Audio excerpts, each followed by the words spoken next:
you have come to the place where you can learn to harness the power of intention, to create subconscious beliefs that serve you, and to gain insights that allow you to create a life, personally and professionally, that you desire. This is the place where you leverage your subconscious mind and design your destiny. Join me now, your host, Penny Chason. Hey, Penny Chason here, and I wanted to ask you today, how clearly do you hold on to your vision? Now, as you probably already know, simply having a vision, to just have a vision, isn't enough.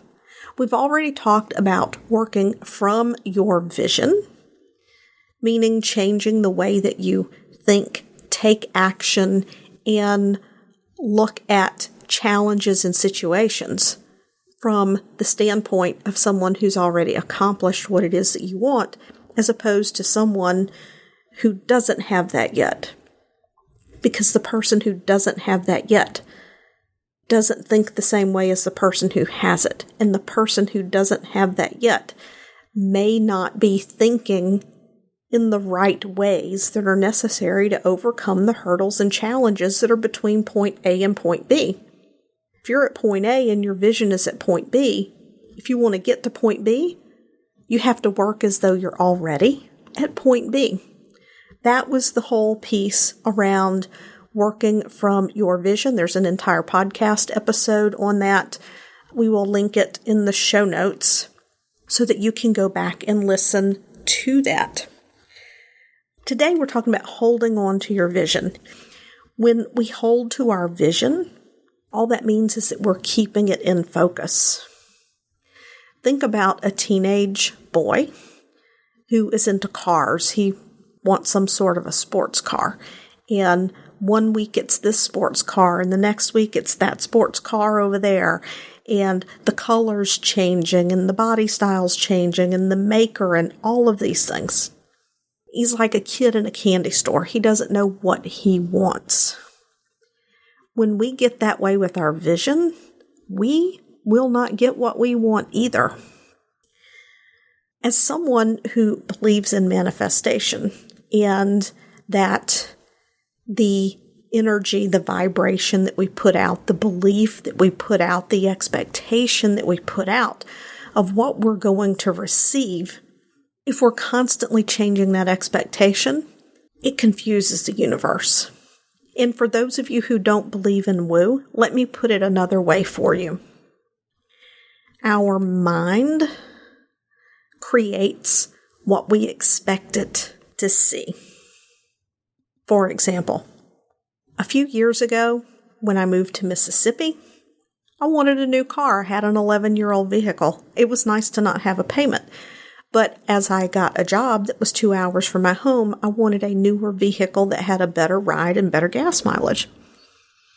And I was looking for a bit, and I landed on this white Nissan Maxima. It's when they first came back out with them in 2015. I mean, she was a bad ride. Bad as in really, really good.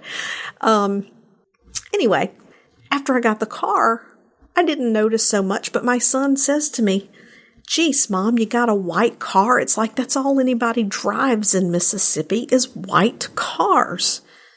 And I had never really noticed it. And then everywhere I went, all I saw was white cars. Now, there are a higher percentage of white cars, and it's probably because it's so hot down here that you get lighter color interiors with white cars, so the car doesn't get as hot in the summertime. I don't know. But that was why I got a white car with a lighter colored interior. But anyway, once he said that, I saw freaking white cars everywhere. I mean, have you ever bought a car and you never noticed a car like yours on the road until after you bought it, and then you see your car everywhere? It's because your mind filters information based on what it expects. Your mind will filter information based on your vision. Your mind might discount potential opportunities that come to you that could help you fulfill your vision if you're not focused on your vision. You may dismiss something that could be very important. Someone can make a passing comment, and it could just slide right over your head, whereas if you're focused on your vision, your little spidey senses might perk up and say, hey, wait a minute, ask them what they mean by that. And then as a result of a conversation, you get a business opportunity, a networking opportunity. It could turn into something huge. So we have to hold to our vision and allow our mind to be open to receiving opportunities that lead us to that vision. So having a clear focus on that. I wanted to take a quick moment to say thank you and that I truly appreciate your listening to the Design Your Destiny podcast. If you would please, head over to iTunes and leave me a positive podcast review if you feel that that's what that you would like to do. When we work together, we can reach even more people and spread the knowledge and wisdom that allows us to create the life not only that we deserve, but that we truly desire. Now back to the podcast. Now, from a manifestation standpoint, we truly only need to ask once. Just ask once. That's it. Because if you ask repeatedly, you're telling the universe, I don't have it yet. I don't have it yet. I don't have it yet. I'm still waiting. I can't have it. I don't have it yet. And then you're not going to get it. Vision boards are great. As long as when you look at your vision board, what you're doing with is you're connecting with the feelings of already having what you see on that vision board. Now, we can't always put a time frame on these visions. We can set goals and we can have time frames. And if for some reason we fall short of the mark, look at what we need to adjust, to pivot, and make those adjustments so that we can hit that mark the next time.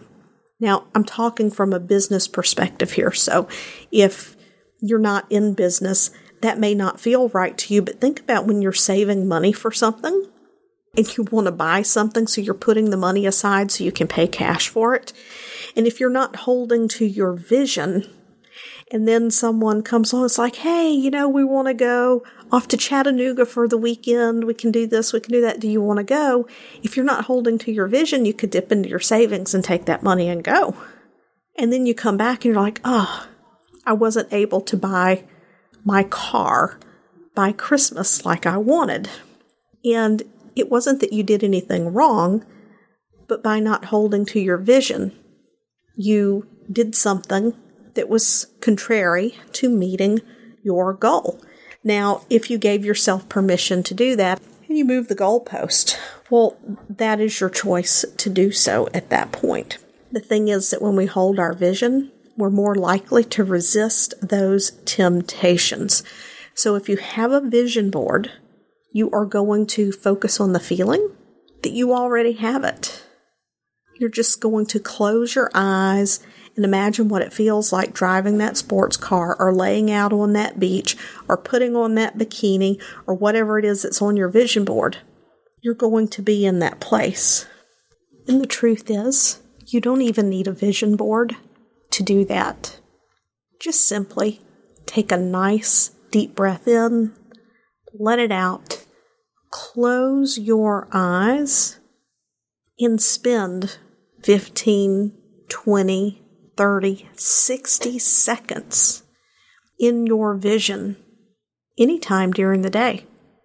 You can do this without a vision board. Even if you are not visual, you can pretend or imagine because you know what that house looks like. You know what that new car leather smells like. You know what it'll feel like to run your hand over the paint job of that brand new car, or to walk barefoot in the sand of the beach in Fiji. I mean, Our minds are so powerful. We truly create what we expect. If we believe we're not capable, if we believe we always have to work in a lower paying job, if we believe that we have to have a college education to make good money, and we can't get that college education, so we have a belief that we can't have the vision that we want, then those things are going to limit us. So close your eyes, focus on what you want. To the best of your ability, pretend or imagine you can smell it, taste it, feel it, hear it, and see it. Touch it. And your mind will begin to look for ways to make that happen for you. And you never know. You might just win a contest and win a trip somewhere. But you had to enter the contest to win the trip somewhere. So you see, even though perhaps you did not have to take a lot of action towards your vision, you still had to take some action towards your vision. So with that, I'm going to leave you with it. I want you to firmly get a hold of your vision and allow yourself to sit in that vision for a minute or two each day at least, and use that to create exactly what it is that you're looking for. Thanks for tuning in today. I would love it if you would head over to iTunes and leave a positive review about how this episode has helped you to improve your life.